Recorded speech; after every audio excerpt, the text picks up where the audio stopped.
दूसरी बात ये सामने आई है, इसका कारण क्या है? तो मैं आपको एक उदाहरण बताना चाहूंगा कि जो लिबिया के जो हेड है मोहम्मद अल गडाफी, तो उन्होंने कहा है कि अब हमको टेररिस्ट की आवश्यकता नहीं है, अब हमको होमिसाइड बॉम्बर्स की आवश्यकता नहीं है। रमेश जी, मैं आपको रोकना चाहूंगा। हमारे साथ इस विषय की पीड़िता केरला से एक दर्शक लाइव में जुड़ने जा रही है। आपका स्वागत है बिंदास बोल में। आपका शुभ नाम बताइए। हाँ, मेरा नाम दिव्या है। हाँ दिव्या जी, बोलिए, क्या कहेगी आप इस मसले पर? हाँ, लव जिहाद ये केरल में आज एक बहुत गंभीर समस्या बन गई है।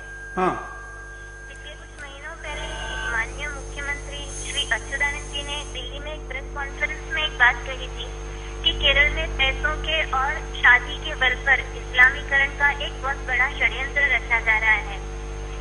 पिछले 3 महीने पहले तक लव जिहाद में फंसी लड़कियों की संख्या थी 7,000। ओहो। और केरल में ये यानी अनेक वार्ता माध्यमों से हमें ये जानकारी मिली है। केरल में 2004 में ये शुरू किया गया और 2007 हर जिले में ये फैल गया है। इसके लिए पूरा पैसा आता है अरब राज्यों से। और हिंदू लड़कियों को कैसे अप्रोच करना है, उन्हें कैसे फंसाना है, उनसे कैसे बात करनी है, उनसे कैसे इमोशनली अटैच अप्रोच करना है, इसकी पूरी पद्धति एक डॉक्टर फरूक जो अरब राज्य से ही है, उन्होंने बनाकर भारत में भेजी। बिल्कुल। अनेक केसेस जो पुलिस में रजिस्टर हुए, उसके बावजूद भी पुलिस ने कोर्ट में कहा कि लव जिहाद जैसी कोई पद्धति केरल में नहीं है। परंतु जब हिंदू संगठनों ने कोर्ट को, हाई कोर्ट को अप्रोच किया और ऐसे अनेक सबूत, ऐसी लड़कियों को उनके सामने रखा, तो एक अलग पैनल बिठाई गई। ऐसे लड़कियों की जांच के जो सबूत थे उस पर जांच की गई और केरल के हाई कोर्ट ने फिर से केरल पुलिस को ऑर्डर दिया कि आप लव जिहाद के बारे में जांच पड़ताल कीजिए। ये समस्या केरल में इतनी गंभीर है कि ये जो लड़कियां लव जिहाद में फंसती है, इनका आगे का जो भविष्य है वो बहुत बुरा होता है। कुछ आप बता पाएगी कि कुछ लड़कियों के साथ क्या हश्र किया गया आगे चल के?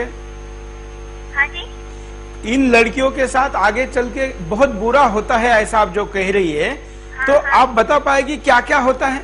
हाँ, ये लड़कियां, इन्हें इनका धर्म परिवर्तन करने के लिए इन्हें कई ऐसे केंद्रों में भेजा जाता है और एक बार ये मुसलमान धर्म को स्वीकार लेती हैं तो इनके ऊपर बलात्कार किए जाते हैं।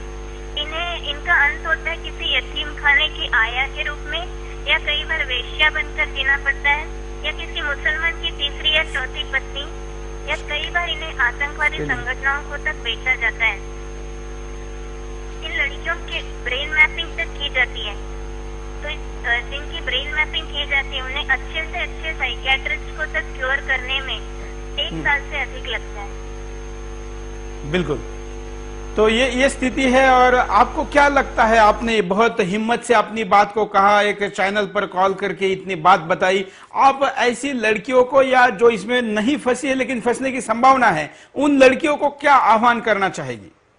हाँ, हम ऐसी लड़कियों को यही कहना चाहते हैं कि प्रेम के जाल में फंसने से पहले ही वो अपने बुद्धि का उपयोग करें, हिंदू धर्म के अनुसार धर्माचरण करें और जिससे उनकी अपनी ही शक्ति, वे उनकी बुद्धि का उपयोग अच्छी तरह से करें। सही क्या है, गलत क्या है, यह जानने के लिए वे खुद धर्माचरण करें। इससे ही उनकी खुद की आत्मशक्ति बढ़ सकती है।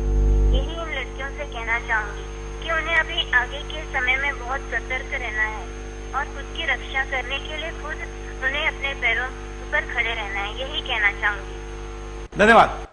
धन्यवाद, आपने कॉल किया। ये दिव्या जी केरला से बात कर रही थी और विक्टिम है इस मैटर की, और खुद हाथ जुटाकर इन्होंने अपनी बात को यहाँ पर कहा है। हमारे पास एक ऐसे लड़की का भी वीडियो है जो कई चैनलों में गई और अपनी समस्या बताना चाहा, लेकिन किसी चैनल ने उसकी बात नहीं सुनी। हम उसको भी आपके सामने लेकर आएंगे, लेकिन एक कॉलर हमारे साथ, एक व्यक्ति जो इसकी पीड़ित है, उसके मुंह से ये वीडियो में आप सुनिए कि वो क्या कह रही है।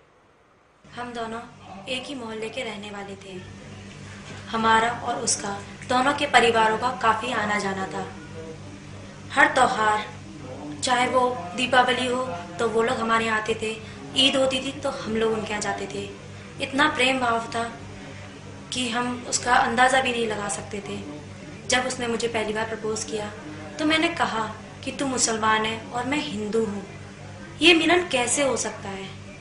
तो उसने मुझसे कहा कि प्यार एक ऐसी चीज़ है जहाँ जात पात नहीं देखी जाती। ये अल्लाह ताला की दी हुई एक जागीर है जहाँ पर हम लोग एक दूसरे से जुड़ते हैं। मैंने उसकी बात सुनी, मैंने सोचा सही बात है, प्यार तो वो ऐसा ही होता है, जब वो ऊपर वाले ने दिया है तो इसमें बुराई क्या होगी। मैंने अपना घर बार सब कुछ छोड़ दिया उसके लिए और उसके साथ भाग के शादी कर ली। लेकिन आज जब मैं सब कुछ छोड़ के यहाँ आ चुकी हूँ, तब वो मुझसे पहले जैसा प्यार नहीं करता। मैंने ये चीज़ काफ़ी बार देखी। उसके दोस्त जब भी आते थे यही कहते थे उससे कि तूने एक हिंदू कम किया और एक मुसलमान बनाया, और बहुत खुश होते थे। मुझे बहुत बुरा लगता था, मगर मैं सोचती थी चलो कोई बात नहीं, जब प्यार किया है तो थोड़ा बहुत तो सहना पड़ेगा ही। शक तो मुझे जब हुआ जब मौलवी साहब हमारे घर आए और मैंने देखा कि उसको एक गाड़ी और घर दिया। मुझे थोड़ा शक हुआ कि एक मौलवी होके मेरे पति को ये गाड़ी और घर क्यों दे रहे हैं। मैंने इसका पीछा करना शुरू किया तो मुझे जब पता चला कि इसके सारे दोस्त यही काम करते हैं कि हिंदू लड़कियों को अपने प्यार के चक्कर में फंसाकर मुसलमान बनाते हैं, तो मुझे बहुत बुरा लगा। मैंने सोचा कुछ किया जाए। मैंने फिर उसकी और जानकारी लेने की कोशिश की तो मुझे पता चला कि मेरे जैसी ना जाने कितनी लड़कियां हैं जो हिंदू से मुसलमान बन गई और उनके साथ इन्होंने इतना बुरा किया, लेकिन उनके साथ इन्होंने हद से ज़्यादा बुरा किया। उनसे शादी की, शादी करके उसे दूसरी जगह ले गए और उसे बेच दिया, कभी बेंगलोर में तो कभी दिल्ली के जीबी रोड पे। मगर मेरा डर अपने लिए बढ़ता जा रहा था। मैंने देखा कि ये मुझे दिन पे दिन कभी मारता कभी पीटता। जिस सुंदरता की दिनों रात तारीफ करा करता था, और आज वो मुझे बिंदी भी नहीं लगाने देता। मैं बहुत डर गई थी और इसी डर से मैंने उसका घर छोड़ दिया और मैं भाग के लखनऊ आ गई। लखनऊ में मैंने सोचा कि इस चीज़ को अगर मैं ही जब मैं फंसी हूँ तो और भी लड़कियाँ फंस सकती हैं। ऐसा ही हुआ, मैंने और लोगों को भी देखा तो मैंने सोचा कि इसे एक्सपोज किया जाए और मैं इसके लिए वापस दिल्ली आई। और दिल्ली में मैंने काफ़ी चैनलों में बात की, मगर किसी भी चैनल ने मेरी मदद नहीं की और मुझे भगा दिया। लेकिन आज मैं एक ऐसी जगह पहुंच चुकी हूं जहां आकर मुझे ऐसा लगता है कि मुझे इंसाफ मिलना चाहिए।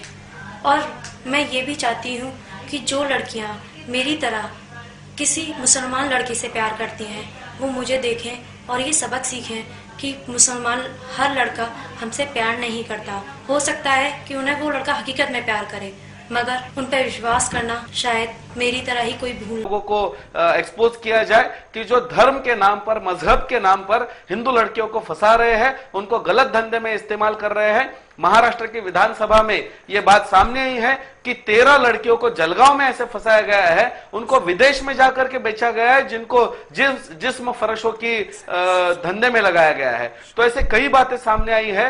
मैं अपने हिंदू बहनों से यह विनती करता हूं कि कोई भी दोस्ती करने से पहले सोचिए, अपना दोस्त बनाने से पहले सोचिए और अपने माता पिता की तरफ देखिए और याद रखिए कि यह जिहाद का षड्यंत्र है। हम प्यार के नाम पर जिहाद